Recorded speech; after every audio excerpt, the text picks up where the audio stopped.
Pozdrav svima, danas ću vam pokazati kako da uklonite plavi ekran, ali pošto ga ja nemam, pokazat ću vam jedan trik.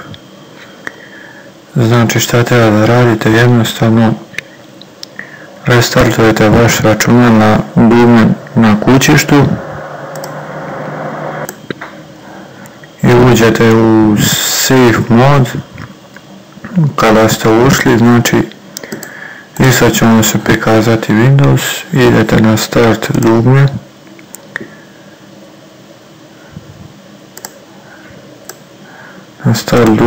i restartujete, znači ovdje računar, ne na dugme nego ovdje. I znači kada restartujete, kompjuter će normalno da radi, neće biti plavog ekrana. To bi bilo to. Nadam se da sam pomogao. Ako jesam, kliknite na like, share i subscribe se na moj kanal.